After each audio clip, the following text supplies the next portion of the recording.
మహారాజశ్రీ ఉండి నియోజకవర్గ ఎమ్మెల్యే గారికి, డిప్యూటీ స్పీకర్ అయిన రఘురామకృష్ణరాజు గారికి నా నమస్కారాలండి. నా పేరు ఏలూరి రంగబాబు. మాది కృష్ణా జిల్లా గుర్తివేణి మండలం చినగోలపాలెం గ్రామం. నా భూమిని ఇక్కడ, నా 36 ఎకరాల భూమిని 30 కోట్ల ఆస్తిని ఇక్కడ అక్రమంగా రిజిస్ట్రేషన్ చేస్తున్నారు. నా 36 ఎకరాల భూమి కాకుండా ఇంకో 40 ఎకరం భూమి మా చింతాత గారి భూమి ఉండే వాళ్ళు కూడా రిజిస్ట్రేషన్ చేయడం జరుగుతుందండి. ఇక్కడ ఈ రిజిస్ట్రేషన్ చేయించుకునే వారు వైఎస్ఆర్సీపీ పార్టీకి చెందిన జోగి రమేష్, అనుచరుడు శ్రీనివాసరెడ్డి, అలాగే భీమవరం మండలి చైర్మన్ మోషన్ రాజు గారు, వీరందరూ కలిపి ఈ అక్రమ రిజిస్ట్రేషన్కి ఈ ఉండి సబ్ రిజిస్టర్లో డాక్యుమెంట్ పెట్టారండి. చాలా అక్రమంగా రిజిస్ట్రేషన్ చేస్తున్నారు సార్. ఒక్కసారి వాళ్ళు పెట్టే డాక్యుమెంట్లో ఒకసారి మీరు ఎంక్వైరీ చేయండి. వాళ్ళు పెట్టే డాక్యుమెంట్లో కనీసం ఏ ఒక్క పన్ను రసీదు ఉన్నా, పాస్బుక్లు వాళ్ళ పేరున్నా, అడంగల వాళ్ళ పేరున్నా, కనీసం లింక్ డాక్యుమెంట్లు ఉన్నా ఆ రిజిస్ట్రేషన్ చేయడానికి మేము ఎటువంటి అభ్యంతరం తెలియపరచాం. కానీ అడంగల్లో 1B పాస్బుక్లు అన్నీ మా పేర్లు ఉండగా ఈ రిజిస్ట్రేషన్ చేస్తున్నారు. చాలా అన్యాయంగా ఈ అక్రమ రిజిస్ట్రేషన్ చేస్తున్నారు. వాళ్ళంతా రౌడీ షీటర్లు. వీరందరూ కలిపి ఒక ముఠా కింద బయలుదేరి మా భూమిని దోచేయడానికి ఈ అక్రమ రిజిస్ట్రేషను, ఈ డబుల్ రిజిస్ట్రేషన్ పెట్టి మా భూమిని కబ్జా చేయడానికి చూస్తున్నారండి. అడంగల్ ఒకవేళ రిజిస్ట్రేషన్ అయిన తెల్లారి అడంగల్లో 1B పాస్బుక్లు అన్నీ మా పేర్లు ఉన్నప్పటికీ మేము చేయకపోయినా రిజిస్ట్రేషన్ అయిన తెల్లారి పావుగంటకి ఈ అడంగల్ మొత్తం మారిపోతుందండి. ఈ ఆటో మ్యూటేషన్ ఆప్షన్ ద్వారా మేము అన్నీ కోర్టుకు వెళ్ళే పరిస్థితి వస్తుంది. 30 ఎకరం భూమి ఓవర్నైట్ కోల్పోతున్నాం. మాకు ఏం చేయాలో అర్థం కాక మా కుటుంబం అంతా అర్ధరేతు మా కుటుంబం అంతా ఇక్కడ రాత్రిపూట కూడా ఇక్కడే ఉండి ధర్నా చేస్తున్నామండి. మేము ఈ ఆస్తి పోయిన తెల్ల చనిపోవడం తప్ప మాకు వేరే ఆధారం లేదు. రిజిస్ట్రేషన్ అయిన మరుక్షణం వీళ్ళందరూ భూ కబ్జాదారులు, రౌడీ షీట్లు అందరూ కలిపి ఈ అక్రమ రిజిస్ట్రేషన్ చేసుకున్న తెల్లారి మా భూములపై వస్తారు. మేము అడ్డు పెడితే మమ్మల్ని చంపడానికి కూడా వెనకాడండి వీళ్ళందరూ కలిపి.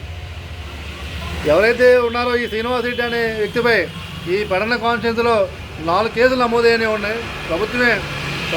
రాష్ట్ర ప్రభుత్వం ఇతనిపై 4 కేసులు నమోదు చేసింది. ఇటువంటి అక్రమ దందాలకు పాల్పడుతుందని చెప్పి ఇటువంటి ఈ శ్రీనివాసరెడ్డిపై ఈ ఉండి సబ్ రిజిస్టర్ ఆఫీసులు మేనేజ్ చేసుకుని ఎవడెవరితోనూ ఫోన్లు చేయించుకుని ఈ అక్రమ దందాకి, అక్రమ రిజిస్ట్రేషన్కి పాల్పడుతున్నారు. ఒక్కసారి దయచేసి దయించి వాళ్ళు పెట్టుకున్న డాక్యుమెంట్ ఎంక్వైరీ చేయండి. వాళ్ళు కరెక్ట్ అనిపిస్తే మమ్మల్ని మీరు ఏమి చెప్పినా మేము ఉంటానికి సిద్ధపడి ఉన్నారు. ఎమ్మెల్యే గారు, డిప్యూటీ స్పీకర్ గారు దయచేసి మాకు న్యాయం చేస్తారని మీపై పూర్తిగా నమ్మకంతో ఉన్నాం. మీరు ఫోన్ చేసి చెప్పినప్పుడు చాలా ధైర్యంగా ఇది రిజిస్ట్రేషన్ అవ్వదు అనుకున్నాం. కానీ ఆ తర్వాత ఏం జరిగిందో ఏంటో తెలియదు. కానీ మళ్ళీ వీళ్ళు ఆ ప్రయత్నాలు మానలేదు సార్. దయచేసి మళ్ళీ మీ దృష్టికి ఈ వీడియో ద్వారా మీ అందరికీ పెట్టడం జరుగుతుంది.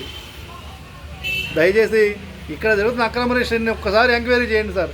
మాది తప్పుంటే మీరు ఏ శిక్షగానే మేము సిద్ధపడి ఉంటాం. ఈ అక్రమ రిజిస్ట్రేషన్ ఒకవేళ వాళ్ళకి ఏ డాక్యుమెంట్ ఉన్నా సరే మేము అడ్డుపడడానికి సరిపోం. పాస్బుక్లు అడంగల్లో 1B అన్ని మా పేర్లు ఉన్నప్పటికీ ఈ రిజిస్ట్రేషన్ ఎలా చేస్తారు? ఇంత ధైర్యంగా ఏం జరుగుతుంది అనేది అర్థం కావట్లేదండి. మొత్తం 30 కోట్ల భూమి ఒకేసారి కాజేస్తున్నారు. సెంటు భూములు లేకుండా రిజిస్ట్రేషన్ చేసుకుంటున్నారు.